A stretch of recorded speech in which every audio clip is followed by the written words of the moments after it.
Harassment आईपीसीडब्ल्यू में होता है, मिरांडा में होता है, गार्गी में होता है, कमला नेहरू में होता है। और ये हरासमेंट करने वाली ताकतें और कोई नहीं है, ये वही ताकतें हैं जो भाजपा के सत्ता पक्ष के साथ में खड़ी रहती हैं। और उस ताकत का नाम भी आप सुन लीजिए, उस ताकत का नाम एबीवीपी है। आगे आने वाले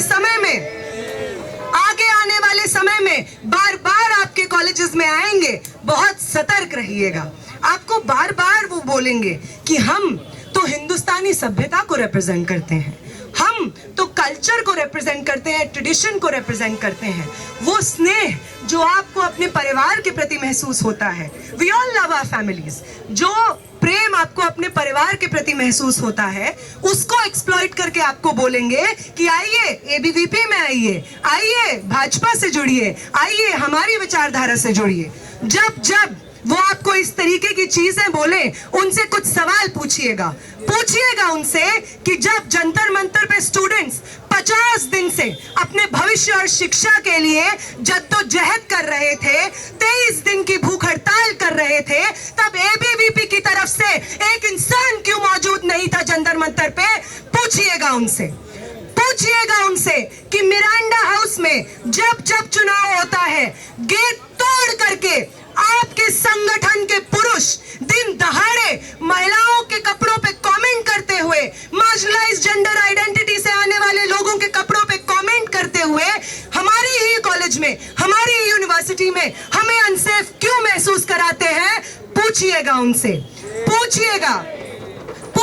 एबीवीपी से कि जब इस देश में अलग अलग यूनिवर्सिटीज में, दिल्ली यूनिवर्सिटी के अलग अलग कॉलेजेस में स्टूडेंट्स सेमेस्टर के स्टार्टिंग में जद्दोजहद करते हैं कि जो फी हाइक हो रही है उसको रोल बैक किया जाए, तो आपके लोग ग्राउंड से सिस्टमैटिकली हमेशा गायब क्यों पाए जाते हैं? इनफैक्ट आप लोग माइकों से, प्रेस कॉन्फ्रेंसेस से बार बार ये क्यों कहते हैं कि वो एनईपी जो इस तरीके के फी हाइक्स को सिस्टमैटिकली हमारे कॉलेजेस में इन्फोर्स कर रहा है, आप ये क्यों कहते हैं कि आप उस एनईपी को इस यूनिवर्सिटी में, देश के अलग अलग तमाम पब्लिक यूनिवर्सिटीज में लागू करवाएंगे? आप क्या स्टूडेंट्स के फी हाइक के मुद्दे के खिलाफ नहीं खड़े हैं? पूछिएगा एबीवीपी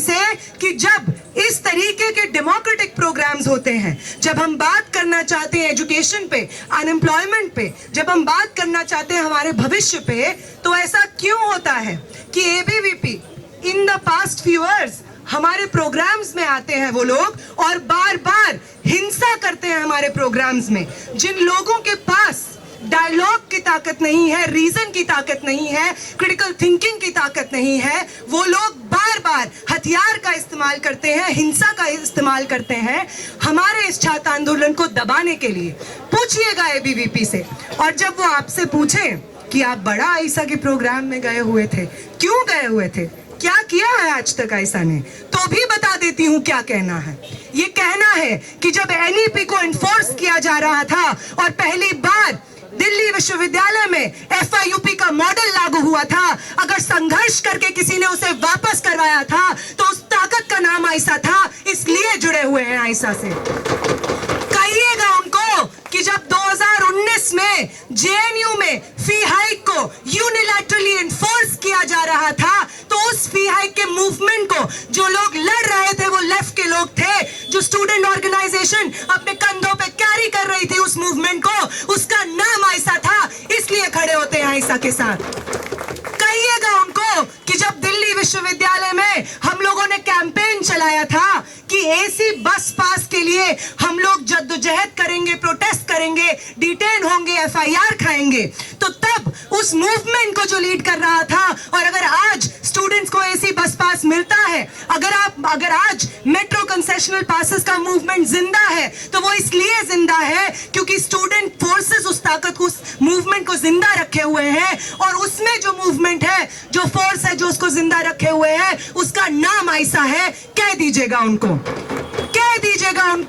कि जब आपके लोग, आपके एबीवीपी के लोग आईपीसीडब्ल्यू में घुस करके फेस्ट में हरासमेंट करते हैं, तो वहां पे जा करके स्टूडेंट्स के एक स्टूडेंट्स की टेस्टिमनी से लेकर के वहां पे एक बड़ा प्रोटेस्ट ऑर्गेनाइज करने से लेकर के एडमिनिस्ट्रेशन को झुकाने का कोई अगर काम करता है तो उस ताकत का नाम आयशा है, इसलिए खड़े होते हैं हम लोग आयशा के साथ में। और सबसे रीसेंट एग्जाम्पल जो आप सबके सामने है, कहिएगा उनको कि जब इस देश के अलग अलग कोनों से अपने शिक्षा और भविष्य को लेकर के एक व्यापक मूवमेंट इस देश के यंग लोग कंस्ट्रक्ट कर रहे थे। जंतर मंतर पे ये प्रोटेस्ट चल रहा था, बिहार में पटना में ये प्रोटेस्ट चल रहा था, जयपुर में ये प्रोटेस्ट चल रहा था, बेंगलोर में ये प्रोटेस्ट चल रहा था, कोलकाता में ये प्रोटेस्ट चल रहा था। और जब स्टूडेंट्स को 20 तारीख को जंतर मंतर पे लाखों स्टूडेंट्स को लाठियां पड़ रही थी, उनके ऊपर पैलेट गन्स चलाए जा रहे थे, पिस्टल्स फायर हो रहे थे, ये भी रिपोर्ट में आया है। तो जब इस तरीके की सिस्टमैटिक हिंसा इस देश के स्टूडेंट्स एक यूनाइटेड फोर्स की तरह झेल रहे थे, उसका सामना कर रहे थे, सब कुछ दांव पे लगा करके 50 दिन का सिट इन, 50 दिन से ज्यादा का ये मूवमेंट हम लोगों ने जंतर मंतर पे और देश के कोनों में चलाया था। तो इस मूवमेंट के सेंटर में जो लोग थे, जो लोग सिट इन में भी बैठे, जो लोग पहले कॉल से लेकर के आखिरी दिन धर्मेंद्र प्रधान के रेजिग्नेशन तक इस मूवमेंट को अपने कंधे पे उठाए हुए थे, उन लोगों का नाम आयशा है, इसलिए खड़े होते हैं आयशा के साथ में। बोल दीजिएगा उनको। और तीसरा चीज जिसको मैं एड्रेस करना चाह रही थी, क्योंकि आप में से बहुत सारे लोग आए और उन्होंने कहा कि इससे पहले की जो हमारी जनरेशन्स रही हैं और जिस तरीके से हमने सिस्टम को फलते फूलते नर्चर होते हुए देखा है, हम उसके साथ नहीं खड़े होते हैं। इर्रिस्पेक्टिव ऑफ कि हम कौन से धर्म, कौन सी जाति, कौन से एरिया से आते हैं, हम जंतर मंतर के जो मूवमेंट ने पॉसिबिलिटी खड़ी कर दी कि एक दूसरे के खिलाफ नहीं लड़ना होता है, एक दूसरे का हाथ पकड़ करके एक दूसरे के साथ लड़ना होता है, एक यूनाइटेड ताकत से जो छात्रों के विरोध में लगातार काम कर रही है। तो आप लोग कहते हैं कि इस आइडिया के साथ हम खड़े हुए हैं, हम इस आइडिया के साथ खड़े हुए हैं कि अब हम नहीं होंगे डिवाइड आपके कास्ट के एजेंडा पे, आपके रिलीजन के एजेंडा पे, आपके जेंडर के एजेंडा पे नहीं होंगे डिवाइड हम लोग। हम अगर कुछ होंगे तो वो यूनिफाइड स्ट्रगल में होंगे, अगर हम कुछ होंगे तो संघर्षशील पंक्तियों में होंगे, अगर हम कुछ होंगे तो सड़कों पे मिलेंगे, अगर हम कहीं मिलेंगे तो बैरिकेड्स के पीछे मिलेंगे। सिर्फ इसलिए नहीं क्योंकि हमारी जनरेशन जानती है कि अगर आगे इस देश को बचाना है, इस पूरे पब्लिक एजुकेशन के सिस्टम को बचाना है, तो हमें बचाना है। It is we the people of India, we the young people studying in universities and colleges, जिनके कंधों पे आज ये जिम्मेदारी है कि इस देश को जिस नफरत की आग में झोंक दिया गया था, उस नफरत की आग से बाहर निकालेंगे हम इस देश को। ये जिम्मेदारी हमारे ऊपर है। ये जिम्मेदारी समय समय पे इस देश के नौजवानों ने, इनफैक्ट दुनिया भर के अलग अलग देश के नौजवानों ने इस जिम्मेदारी को निभाया है। और आज हम अपने देश में जिस तरीके की नफरत देख रहे हैं, जिस तरीके की लूट देख रहे हैं, जिस तरीके के पब्लिक यूनिवर्सिटीज को बेचा जा रहा है, शिक्षा को बेचा जा रहा है, अगर किसी को इस देश को बचाना है, शिक्षा को बचाना है, तो it has to be our generation. तो इस जनरेशन की इस सेंस ऑफ रिस्पॉन्सिबिलिटी को मेरा बहुत बहुत सलाम, आयशा का बहुत बहुत सलाम। We do not stand for hate, we do not stand for division. आप बार बार हमें जाति के नाम पे, धर्म के नाम पे, जेंडर के नाम पे, भाषा के नाम पे, रीजन के नाम पे और समाज में जितने पावर हायरार्कीज एग्जिस्ट करते हैं, उन पावर हायरार्कीज के नाम पे आप हमें डिवाइड अप नहीं करेंगे। आपकी ये राजनीति जो हर बार स्टूडेंट्स के मुद्दों को डाइल्यूट करते हुए,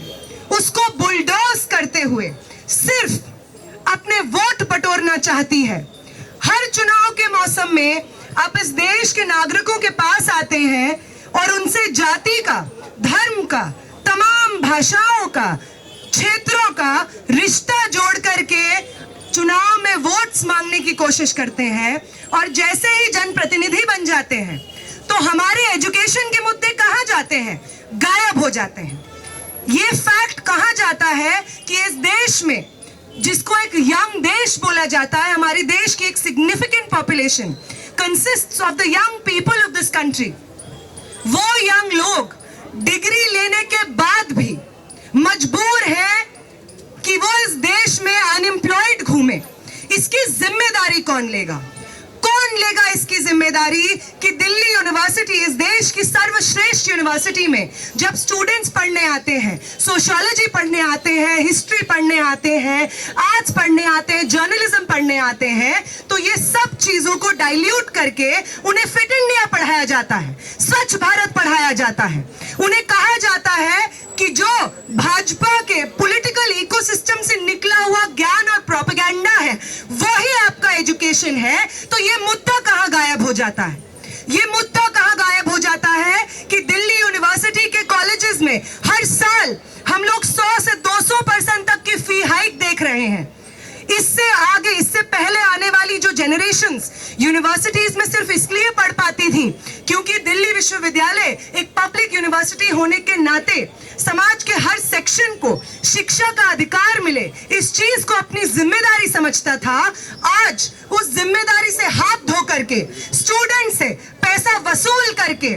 लोन्स, हमारे कॉलेजेस, हमारी यूनिवर्सिटीज मजबूर हैं कि वो लोन्स लें और वो लोन्स चुकाने के लिए हमारी फीस को बढ़ाएं। हर साल दिल्ली विश्वविद्यालय में इस तरीके की फी हाइक्स हम लोग देखते हैं। वो मुद्दा कहां गायब हो जाता है? वो मुद्दा कहां गायब हो जाता है कि हमारे प्रोफेसर समरवीर जैसे टीचर्स को आप दिल्ली यूनिवर्सिटी, वो टीचर जो हमें सिखाते हैं कि समाज को कैसे देखना है, उसको आर्टिकुलेट करने की भाषा देते हैं, आप उन प्रोफेसर्स के साथ किस तरीके का सलूक करते हैं, आज भी दिल्ली यूनिवर्सिटी के स्टूडेंट्स इस चीज को याद रखते हैं। हम याद रखते हैं कि लक्ष्मण यादव जैसे प्रोफेसर्स को किस तरीके से आप अपने पॉलिटिकल अपॉइंटमेंट्स करने के लिए छाट देते हैं। हमें याद है कि वो प्रोफेसर्स जो यूनिवर्सिटीज में हर इशू पे हमारे साथ खड़े रहते हैं पिलर्स की तरह, आप किस तरीके से उन प्रोफेसर्स को टारगेट करते हैं।